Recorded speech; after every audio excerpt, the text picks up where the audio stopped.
Hey guys, welcome to Crazy Days.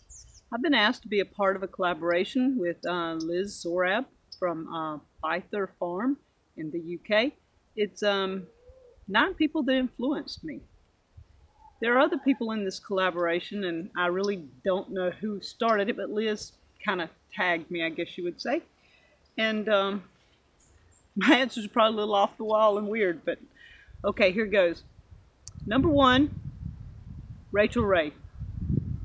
I just used to love to watch the weird way she just threw everything together, made it look easy and simple, easy ways to fix things. So I like to watch things like that. People that can make things look easy, whether they are or not. So cooking, Rachel Ray. Number 2 would be a musical influence. At my church many years ago, I was friends with some musicians and hung around with them quite a bit, and a lot of my musical love, I already liked music, but I learned to love to be around the music industry by following them around. I was what they called a band junkie, I guess. I would help with the loading and unloading of the bus and things like that when they needed it. And I really enjoyed that part of my life, and being able to just be there when they were practicing, be there when they went to play their gigs, things like that. So I guess that would be one of my influences, was my musician friend. Herbs. Mariah McCain. She is the owner of herbalhealer.com. I took lessons under her 20 years ago. I thoroughly enjoyed learning as much as I could about herbs and things like that through herbalhealer.com. Dr. Mariah McCain is well versed. She's traveled the world. She knows medicine very well. She is not a medical doctor, but she has studied probably more than any medical doctor ever would. And my getting into herbs and things like that, once I started with her lessons, I was hooked. So Dr. Mariah McCain. The next lady, I had the pleasure of sitting with for a little over a year. I cleaned her house first, and then when she got down and could not get up, I was her caregiver for a year. Her name was Miss Pearl. She was 93 years old. Lovely lady. I'm telling you, there's not many ladies anymore. This woman was a true lady. She was 93. She could remember things from her childhood. There was no Alzheimer's, no nothing. Had the craziest sense of humor you've ever seen. And she and I just got along so well, and I learned a lot from her about how a lady should be. She was just wonderful. And she told me all kinds of stories and things like that. And I had probably one of the best years of my life just being her caregiver. So Miss Pearl. There was another lady that I was a caregiver for about a year later. She was also 93. And these 93-year-old ladies, they really lived life. I'm telling you. This lady's name was Miss Jane. She was a school teacher back in the day. She taught college. She had started out teaching, I think she told me 4th or 6th grade boys. This was back when boys were in one class and girls were in another.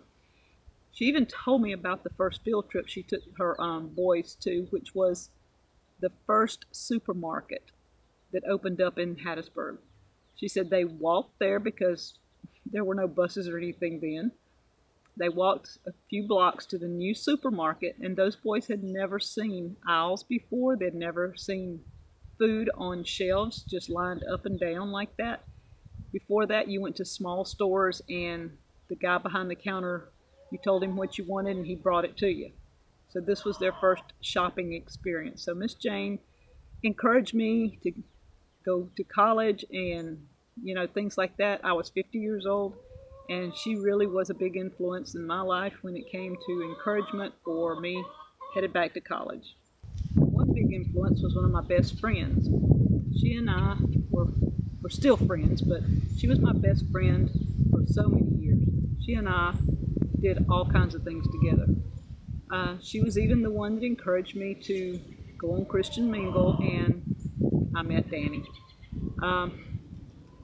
She and I had a lot of fun together, a lot of laughs, loved to go to the beach.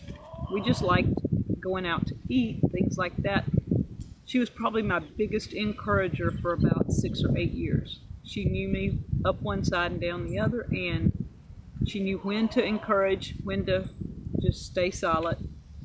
She was very, very big influence in my life on me moving forward with my life and just learning how to be me. So thank you, Martha. I really appreciate it. Of course, my mom. I am so like my mom. My sisters and I used to joke all the time, we don't want to be like Mama, but we are like our mama. All three of us. We are very much like our mother. My mother was a stay-at-home mom. She cooked from scratch. In later years, she did do a lot of quick, easy things, but when we were kids, she did a lot of cook from scratch. We had gardens. She taught us how to shell peas and beans and things like that. She, sent us in the kitchen at a young age to cook. She'd say, go fix something for supper while I finish this up. So we learned a lot about cleaning house. She kept a clean house, and she still does. She tells us all the time, make sure your rooms are clean. We had set times every Saturday. You had to have your room clean. So my cleaning, that kind of stuff, my mom, big time. Probably the biggest influence of all time would have been my dad. He was a peacemaker. He didn't like being upset. He didn't like people being upset. He wanted calm, easy. I got all that from him. I don't like controversy. I don't like a lot of junk. I like it peaceful. So I got that from my dad. He had a kind of quirky sense of humor. So I guess I got that too. But one of the biggest influences, I guess, over my whole life would have had to be my dad. He encouraged me when I needed. He taught me how to drive. He let me have the car the first time, even though I scratched the side in a parking lot. He said, this is why I didn't want you taking the car out by yourself all the time. But he come to let me go more and more often, and within a few weeks I was going everywhere by myself. But he was always there.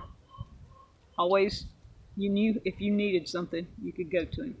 So my dad was probably the absolute biggest influence ever in my life. And number 9, have to be Danny. Danny has just encouraged me so much the last 5 years.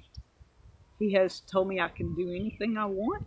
He helps me reach goals. If there's something I want to do or something we just think we want to do around the place, we managed to get it done. The two of us were very headstrong. We're very OCD, and if we want something done, we just do it. I wouldn't have even started my own YouTube channel. I wouldn't even been on Deep South. Deep South would have been all Danny. I wouldn't have had a YouTube channel. But he encouraged me to try, because I used to cry all the time when I had to speak in front of people. I would try and talk and just get really upset because I couldn't think what I wanted to say. I couldn't talk to people. I could talk one-on-one, but in a crowd, it was very difficult. So Danny kind of worked me into it a little at a time on videos and encouraged me, and with his help, crazy days. He was a big influence. So I want to thank you guys for asking me to be a part of this collab. Hope the wind isn't too much in this, but it's nice outside, so I thought I'd come out. If you want to be a part of the collab, name 9 people that influenced you. Put up a video, and I'm not sure who is picking all of them up and putting them in a playlist, but I know Liz Zorab from Byther Farms is in the UK. She's the one that invited me.